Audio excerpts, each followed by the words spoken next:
Innalillahi wa inna ilaihi raji'un. Teman-teman, kabar duka disampaikan langsung dari Rabithah Alawiyah DPC Kota Tangerang Selatan.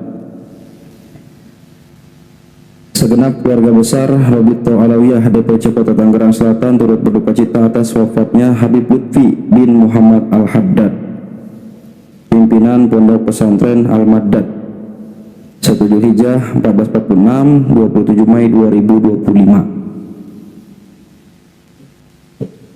Turut berduka cita dan berbelasungkawa. Innalillahi wa inna ilaihi raji'un ya. Mudah-mudahan diterima amal ibadahnya, diampuni sekalian dosa-dosanya, ditempatkan di tempat yang layak di sisinya. Allahumma ighfir lahu warhamhu wa'afihi wa'fu anhu wa akrim nuzulahu wa wasi' madkhalahu wa usilhu bil ma'i wa thalji wal barad wa naqihi minal khotoya kama yunaqqa thawbul abyad minad danas. Allahumma abdalhu daran khairan min darihi wa zawjatan khairan min zawjatihi wa ahlan khairan min ahlihi. Allahumma ja'al kubrahu rawdatan min riyadil jinan wa la taj'al kubrahu khufratan min khuffarin niran. Ya, walaupun kita tahu bahwa di polemik nasab ini secara resmi ya Habib-Habib ini masih belum mengakui ya bahwa mereka bukanlah zuriat Rasulullah, tapi dalam perspektif ukhuwah Islamiyah, ukhuwah basyariyah, ya tetap kita harus menjunjung tinggi yang namanya saling menghargai, saling menghormati, saling mencintai ya. Tapi teman-teman, mungkin teman-teman ingat ya di awal-awal polemik nasab dulu Kiai Imad pernah nyampein bahwa ada seorang Habib juga yang meninggal, dan itu pakar DNA ya, pakar DNA, pakar nasabnya, pakar nasab dari Rabithah Alawiyah yang pernah melontarkan statement, pokoknya biar bagaimanapun kita harus pertahankan nasab kita. Nah, setelah itu kemudian meninggal dunia. Nah, itu disampaikan oleh Kiai Imad, dan bahkan Kiai Imad melanjutkan, siapapun dia, mau setinggi apapun ilmunya, jabatannya, pangkatnya, kalau dia membela nasab yang sudah menyakiti baginda Nabi selama ratusan tahun ini, maka dia akan terlindas. Terus Facebooknya yang di screenshot oleh teman dikirimkan kepada saya. Orangnya sekarang baru meninggal sebulan yang lalu.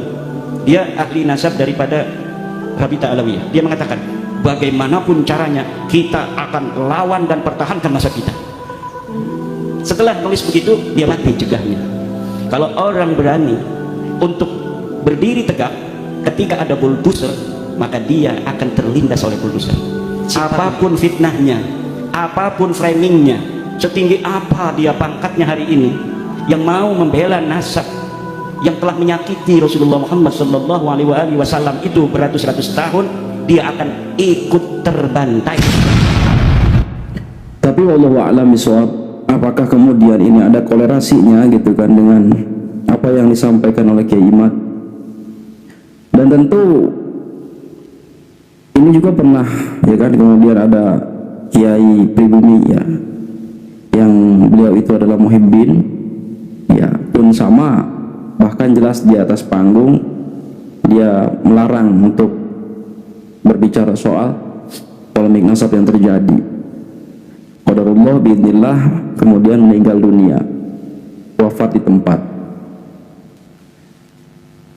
Dan secara pribadi gue yang mungkin bukan siapa-siapa ya, gue cuman orang biasa, orang awam yang peduli aja gitu dengan kondisi yang terjadi. Tentunya di dalam apa namanya keagamaan ya di Indonesia ini, dan dalam perspektif sempitnya ya NU gitu, ke NU-an itu seperti apa, fenomena-fenomena yang terjadi. Dari dulu gue nggak pernah mau terlibat ya, nggak pernah mau apa namanya ya bahasanya ikut-ikutan yang konten terkait isu Wahabi segala macam. Gue rasa udah banyak sekali itu kan ustadz-ustadz yang lebih punya kompetensi. Karena bagi gue juga dalam perspektif lain, kadang-kala Wahabi juga ada benernya. Nah, protektif terhadap hal-hal yang berbau bid'ah dan sifatnya khurafat. Dan ternyata betul saja ketika polemik nasab itu terjadi, kita orang-orang NU yang akar rumput gitu ya, itu dibandingkan orang-orang yang kita jas Wahabi, mereka itu satu langkah lebih maju ketimbang kita. Dan pada akhirnya kita temukan lah, mungkin tadi selama ini ada keraguan ya kan soal amaliyah NU apakah seperti itu yang banyak dipertontonkan oleh kaum Ba'lawi, itu ternyata benar saja itu adalah ajaran yang sama sekali tidak pernah dicontohkan oleh kiai-kiai kita gitu. Kembali ke pokok ya, miris gitu loh sama kiai-kiai bahkan sekelas UAS, Buya Yahya, Ustadz Adi Hidayat. Jadi ya inilah bentuk fitnah akhir zaman, nggak mandang siapapun dia, ketokohannya, titel jabatan, cuman orang-orang yang mungkin berhati, atau paling nggak minimal kalau gue berangkat dari ya pengamatan di media sosial. Dan gue mau cari tahu gitu, dulu juga gue muhibbin nih, tapi gue mau cari tahu, gue beraniin diri buat nonton ceramah dari Kiai Imad. Lama juga itu, 1 tahun. Gue baru bersuara itu di tahun kedua. Ya paling enggak, walaupun enggak ada pengaruhnya, gue pakai ilmunya burung pipit lah ketika Nabi Ibrahim dibakar itu. Gak jadi masalah bagi gue. Yang penting gue punya kontribusi gitu, buat nasib bangsa gue, buat nasib agama, buat nasib NU ke depan, dan hal-hal yang berkaitan. Ya mungkin ini teman-teman kabar yang gue bisa kasih hari ini. Ada Habib dari Tangerang, Habib Lutfi, yang meninggal dunia, wallahu alam. Nggak tahu sebabnya apa sakit atau apa, kita nggak tahu. Yang jelas tetap kita doakan yang terbaik.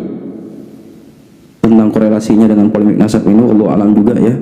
Silakan ambil kesimpulan pribadi masing-masing saja.